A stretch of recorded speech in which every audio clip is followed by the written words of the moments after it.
The Hazleton area Lady Cougar basketball team desperately needed a win against first place Crestwood if they wanted to have a real shot at the Wyoming Valley Conference Division I championship. And thank the good Lord for video technology, because you have to see how the Lady Cougars got the 63-60 victory. Now, after that story, we'll take a trip to High Acres to see how the Penn State Hazleton women's basketball team held up against Penn College. This Hazleton area Crestwood game went end-to-end and back and forth so much that it was more like watching a tennis match than a basketball game. Fans may have needed a chiropractor from just following the action. The pace was so frantic that even one of the most energetic Lady Cougars felt the effects. Usually I don't even say I need a break, but I had to tell them I needed to come out a couple times and get a drink.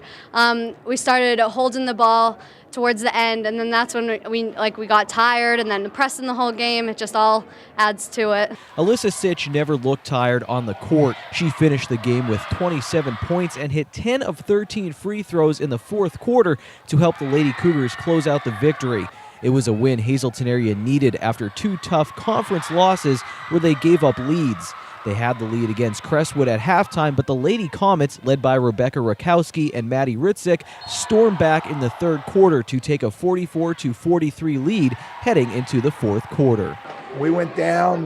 They were just determined it wasn't going to happen, and Stitchy just took over the game, and they fed off of it. The Lady Cougars pressed a lot in this game, and they sealed off the victory in a fitting way, scoring off of this steal. When we were younger, that's all Gav would talk about. We were the best team that he ever saw at pressing, and then we started to lose it in the beginning of the season, and then we practiced it, went over it again, and we finally got to where we wanted it to be.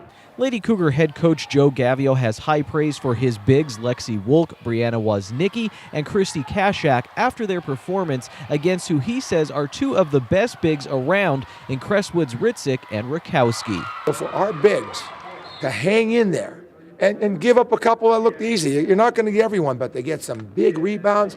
Lexi Wolk plays 6 foot. She might not be 6 foot. Woznicki is an animal in there. She's an animal in here, and she just played great. And I'll tell you what, Kashak came in there and gave us some great minutes and some big shots there. Like I said, I'm drained, but I'm very, very happy for them. And go Cougars tomorrow. Gavio is, of course, referencing the big boys game between Hazleton area and Crestwood on Friday night. Now we move over to Penn State Hazleton, where it was a special night as both the men's and women's basketball teams were raising money for the Alzheimer's Association. Two of the boys on the boys team here lost grandparents to Alzheimer's, so we decided it'd be a good idea to have a purple game. We're hoping just to tribute to them, because it's a hard thing to deal with. A lot of families have to deal with it. The Lady Lions improved to 4-2 in Penn State Athletic Conference play with the victory over Penn College 72-47. The local Lady Lions are one game ahead of Penn State Wilkes-Barre in the PSU AC North Division standings.